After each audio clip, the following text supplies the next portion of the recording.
Assalamualaikum warahmatullahi wabarakatuh.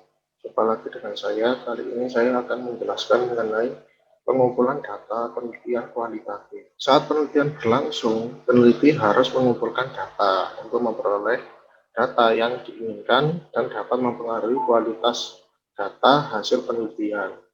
Hal utama yang perlu diperhatikan yaitu kualitas instrumen penelitian dan kualitas pengumpulan data. Kualitas instrumen penelitian berhubungan dengan validitas dan reliabilitas instrumen, sedangkan kualitas pengumpulan data berhubungan dengan ketepatan cara-cara yang digunakan untuk mengumpulkan data. Pengumpulan data dapat dilakukan dalam berbagai setting, berbagai sumber, maupun berbagai cara. Pengumpulan data dari berbagai setting dapat dikumpulkan pada setting ilmiah, pada laboratorium, dengan metode eksperimen, di tempat lain dengan berbagai responden. Pengumpulan data dari berbagai sumber dapat dikumpulkan menggunakan sumber primer maupun sekunder, di mana sumber primer merupakan sumber data yang langsung memberikan data kepada pengumpul data, sedangkan sumber sekunder merupakan sumber data yang tidak langsung memberikan data kepada pengumpul data. Pengumpulan data dari berbagai cara pada penelitian kualitatif dapat dilakukan dengan observasi, wawancara, dan dokumentasi. Observasi partisipasi. Dalam observasi ini peneliti berperan aktif dalam kegiatan sehari-hari di tempat penelitian yang sedang diamati atau yang digunakan sebagai sumber data penelitian. Sambil melakukan pengamatan, peneliti ikut andil apa yang dikerjakan oleh sumber data dan ikut merasakan suka dukanya. Dengan observasi partisipasi, data yang diperoleh akan lebih lengkap, tajam, dan sampai mengetahui pada tingkat makna dari setiap perilaku yang nampak. Adapun 4 golongan yang terdapat pada observasi partisipasi, yaitu partisipasi pasif, partisipasi moderat, partisipasi aktif, partisipasi lengkap.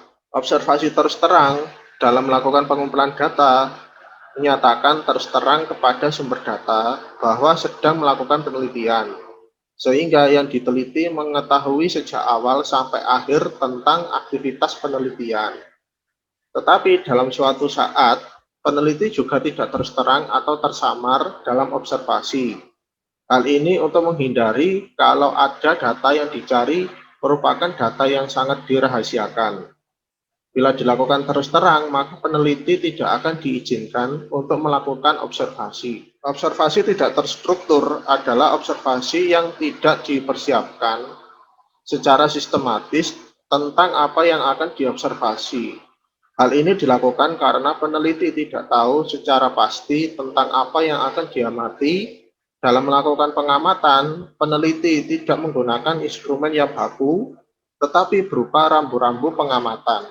Wawancara struktur digunakan sebagai teknik pengumpulan data bila peneliti telah mengetahui dengan pasti tentang informasi apa yang akan diperoleh. Dalam melakukan wawancara, peneliti harus menyiapkan instrumen pertanyaan berupa pertanyaan-pertanyaan tertulis dengan alternatif jawaban yang telah disediakan oleh peneliti.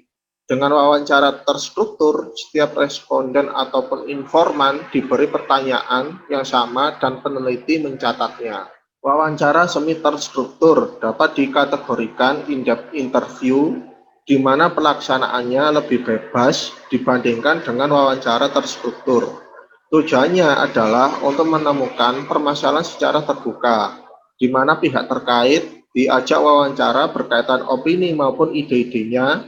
Dalam melakukan wawancara, peneliti perlu mendengarkan secara teliti dan mencatat apa yang dikemukakan oleh informan. Wawancara tidak terstruktur merupakan wawancara yang bebas di mana peneliti tidak menggunakan pedoman wawancara yang telah tersusun secara sistematis dan lengkap untuk mengumpulkan datanya. Pedoman yang digunakan berupa garis besar dari permasalahan yang akan ditanyakan. Wawancara tidak terstruktur sering digunakan untuk penelitian pendahuluan. Untuk penelitian yang lebih mendalam, pada penelitian pendahuluan, peneliti berusaha mendapatkan informasi awal tentang berbagai isu atau permasalahan yang ada pada tempat penelitian. sehingga peneliti dapat menentukan secara pasti permasalahan atau variabel yang akan diteliti. Untuk mendapatkan gambaran permasalahan yang lebih lengkap, maka peneliti perlu melakukan wawancara kepada pihak-pihak yang mewakili berbagai tingkatan yang terdapat pada tempat penelitian. Misal, akan melakukan penelitian tentang kinerja organisasi Paskibra, maka dapat dilakukan wawancara dengan pengurus organisasi yang terlibat. Langkah-langkah melakukan wawancara. Pertama, menetapkan kepada siapa wawancara itu akan dilakukan. Dua, menyiapkan pokok-pokok masalah yang akan menjadi bahan pembicaraan. Tiga, mengawali atau membuka alur wawancara. Empat, melangsungkan alur wawancara. Lima, mengkonfirmasi ikhtisar hasil wawancara dan mengakhirinya. Enam, menuliskan hasil wawancara ke dalam catatan lapangan. 7. Mengidentifikasi tindak lanjut hasil wawancara yang telah diperoleh. Jenis-jenis pertanyaan dalam wawancara.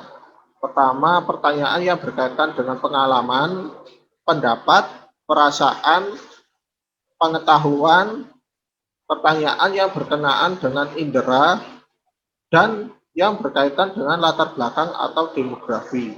Dokumentasi merupakan catatan peristiwa yang sudah berlalu, bisa berbentuk tulisan, gambar, artefak, atau karya-karya monumental dari seseorang. Sekian penjelasan dari saya, terima kasih. Bila suka like, subscribe, share bila bermanfaat, serta aktifkan lonceng agar mendapatkan notifikasi ilmu-ilmu baru yang bermanfaat. Saya akhiri, wassalamualaikum warahmatullahi wabarakatuh.